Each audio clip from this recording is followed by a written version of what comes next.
Di sebuah toko, televisi menyiarkan berita tentang kehebatan pertarungan Kaisar Api.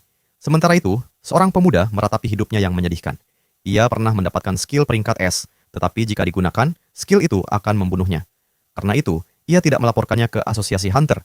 Ia tidak ingin orang lain mengetahui kemampuannya. Saat berdiri di tepi jalan, ia bersandar pada tembok dingin untuk menenangkan diri. Tiba-tiba, teriakan seorang wanita memecah keheningan. Ia menoleh dan melihat Kaisar Api bersama Saint Isabel, seorang pemburu terkenal, sedang berdebat di sudut bangunan yang sepi. Isabel tampak marah, sementara Kaisar Api berbicara dengan nada licik. "Aku sudah meracuni minumanmu," katanya sambil mengeluarkan botol kecil berisi cairan biru. Isabel terkejut. Kaisar Api kemudian menjelaskan bahwa racun itu berasal dari monster basilisk. Ia menuduh Isabel berencana meracuninya lebih dulu, lalu dengan dingin menjatuhkan botol itu ke tanah. Isabel berusaha membela diri, tetapi Kaisar Api tidak percaya. Ia mencengkeram leher Isabel sambil berkata dingin, "Berbohong padaku itu sia-sia." Api berkobar dari tangannya, menghanguskan Isabel dalam sekejap. Pemuda yang menyaksikan semuanya dari balik tembok hanya bisa membeku ketakutan. Kepercayaannya terhadap Kaisar Api hancur seketika. Sosok yang ia anggap pahlawan ternyata adalah pembunuh tanpa belas kasihan.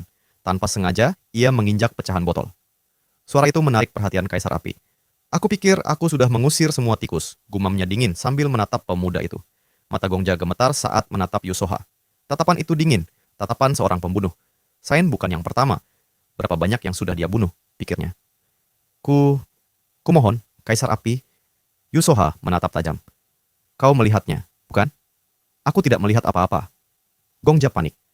"Memanggilku Kaisar Api, tapi bilang tidak melihat. Aku hampir percaya kalau aku bodoh."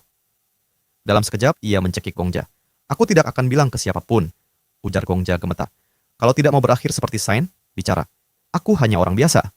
Dengan nekat, Gongja bertanya, "Kau membunuh Sain tanpa bukti?" Yusoha melepaskan cekikannya. "Dia mencoba membunuhku. Kalau tidak kubunuh hari ini, besok aku yang mati." "Bagaimana kau tahu?" "Aku punya caraku. Karena itu, aku hampir percaya kamu tidak bersalah." Namun tiba-tiba, tangan Yusoha menyentuh kepalanya. Api mulai menyala. Tapi kamu tetap melihat semuanya. Senyumnya dingin. "Jadi, mati saja." Sebuah suara samar menggema dalam benaknya. "Namamu adalah Kim. Kamu harus menjadi orang hebat." Dalam kesadarannya yang memudar, notifikasi sistem kembali muncul. Menyalin skill pemburu Yusoha sepenuhnya. Membentuk kartu skill. 3 kartu muncul. Perunggu, perak, dan emas. Dengan secercah harapan, Kim memilih kartu emas. Pemilihan selesai.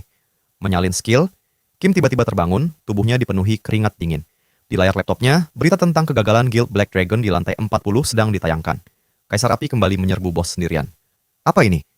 Gumamnya kaget.